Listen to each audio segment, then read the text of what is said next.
In the depths of the earth and the ocean, far beyond where sunlight reaches, the human body begins to fail in strange and terrifying ways. These places weren't built for people. The crushing pressure, the pitch-black darkness, the total isolation, they all serve as constant reminders that we were never meant to be there. But still, we go. Driven by curiosity, ambition, or duty, people have entered some of the most extreme environments on the planet. Some survived, others didn't. And for the unlucky few, their final moments occurred so deep below the surface that rescue wasn't even a possibility, and their bodies may never be recovered. In this video, we're going to explore 3 of the deepest places humans have died, and uncover exactly what went wrong. On the morning of November 5th, 1983, in the frigid waters of the North Sea, a catastrophic event unfolded aboard a semi-submersible drilling rig called the Byford Dolphin. It was an accident so violent and horrifying that it became one of the most infamous commercial diving incidents in history, and a textbook example of what happens when you push the limits of human endurance in extreme environments. The Byford Dolphin was operating as part of a deep-sea oil drilling operation off the coast of Norway. Like many rigs in the region, it relied on commercial saturation diving, a technique that allows divers to live under high-pressure conditions for extended periods so that they can work safely at extreme depths without constantly decompressing. At the time, 4 divers, 2 inside a pressurized living chamber and 2 inside a diving bell, were nearing the end of a long shift. They had just completed maintenance work at a depth of around 120 meters, or nearly 400 feet below the surface. In order to safely transition from the diving bell into the living chamber, the divers had to go through a complex process of opening and sealing various hatches while maintaining constant pressure throughout the system.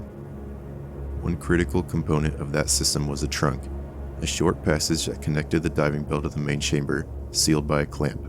That clamp was supposed to remain shut until the internal pressures were fully equalized, but in a moment of miscommunication or error, the clamp was released too early.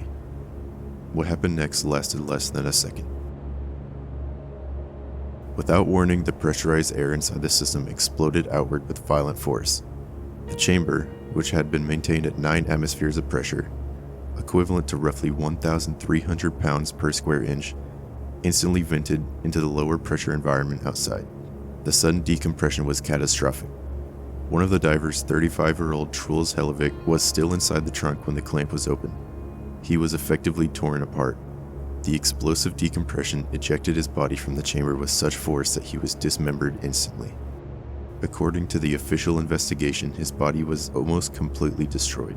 His internal organs were found scattered around the chamber, and parts of his spine were later discovered 30 feet away on the deck. The other 3 divers inside the pressurized chamber, Edwin Coward, Roy Lucas, and Bjorn Bergeson, died almost instantly as well. Their bodies didn't explode, but the massive pressure drop caused fatal gas embolisms, ruptured blood vessels, and likely instant unconsciousness. A 5th man, William Crammond, a technician operating the system outside the chamber, was also killed by the blast. The force of the decompression physically threw him backwards across the deck, slamming him into a nearby structure. There were no survivors. What makes this accident so disturbing isn't just the violence of it, it's how quickly it happened. Decompression that fast doesn't give the brain time to register what's happening. It just ends. But understanding why this happened requires looking at how saturation diving works. At depths of over 100 meters, normal diving becomes impossible. The pressure crushes standard diving suits, and the nitrogen in the air becomes toxic. So divers breathe a special mixture of helium and oxygen and live inside the pressurized chambers for weeks at a time.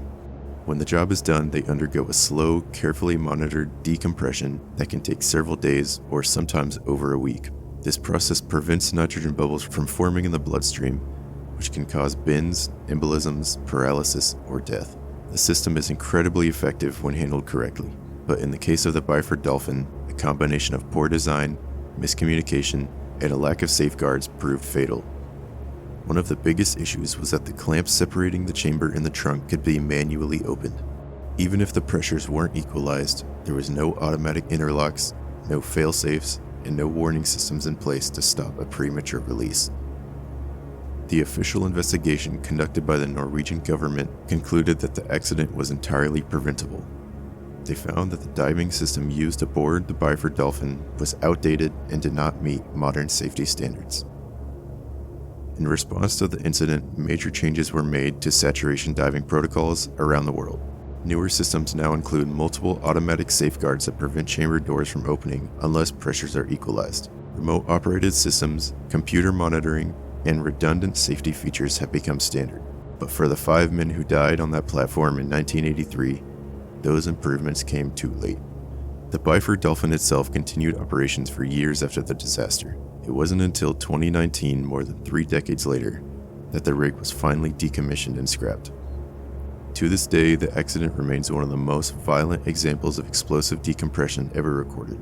It's often referenced in driving manuals, engineering courses, and horror forums alike, not just for the gruesome nature of what happened, but for how close it always is to happening again, because deep-sea diving pushes the human body to its absolute limit. And at depths of 120 meters, the only thing separating life and death is a few inches of steel, and the assumption that every seal, every clamp, and every operator knows exactly what they're doing.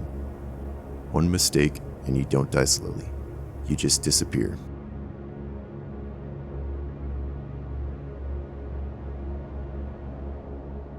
There's a point deep within the earth where it no longer feels like you're underground. It feels like you've left the surface world entirely. That's what miners experience at the bottom of the Mponeng gold mine in South Africa, the deepest man-made hole on the planet. Located southwest of Johannesburg, the mine reaches over 4 kilometers or nearly 2.5 miles into the earth. At its deepest levels, the temperatures can soar to 140 degrees Fahrenheit or over 60 degrees Celsius, hot enough to kill a human in minutes without ventilation. It's a place where the rock itself feels alive. Under immense pressure, the surrounding geology groans, shifts, and cracks. Micro-earthquakes are constant, and at those depths, even a small failure can mean death. Over the decades, dozens of miners have lost their lives here, victims of cave-ins, fires, and violent rock bursts. When the pressure underground becomes so intense that the surrounding rock explodes outwards like a bomb.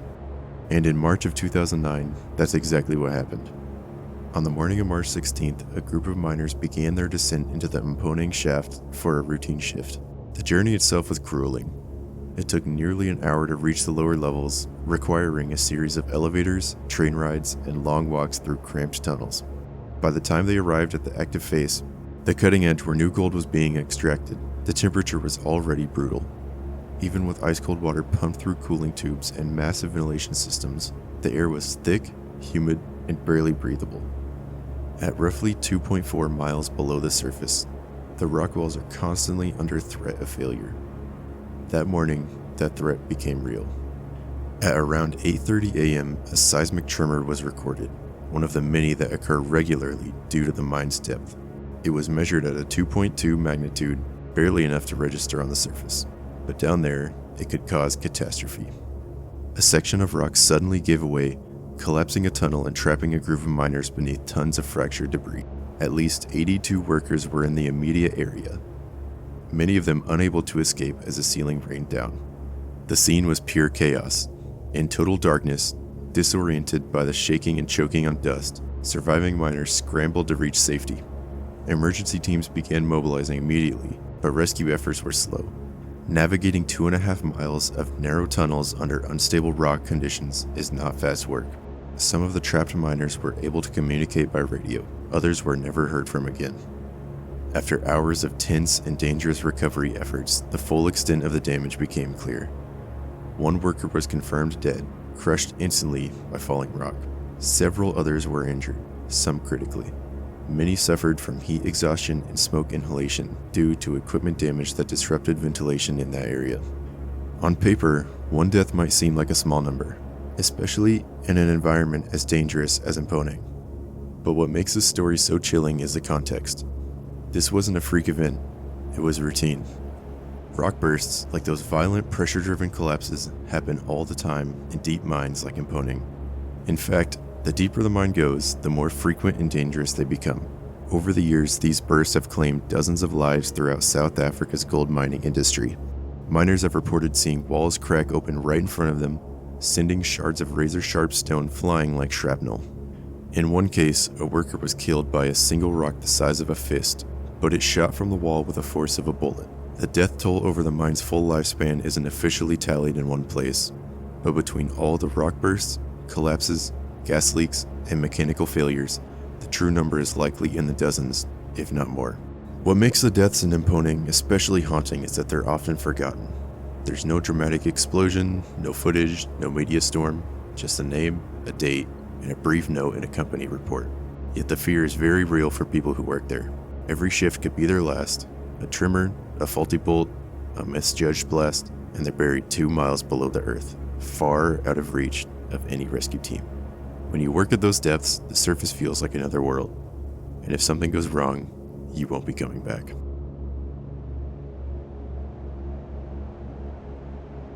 In the world of cave diving, one name stood above the rest: Sheck Exley. By the early 1990s, Exley had completed over 4,000 dives in some of the most dangerous underwater cave systems on Earth. He wrote books on diving safety, pioneered techniques, and became a legend, not just for his skill, but for his survival. Cave diving is one of the most dangerous sports in the world. There's no surface above you, no quick escape if something goes wrong, and every move has to be calculated and every breath accounted for. And Exley was the best there was, until the day he didn't come back. It was April 6th, 1994.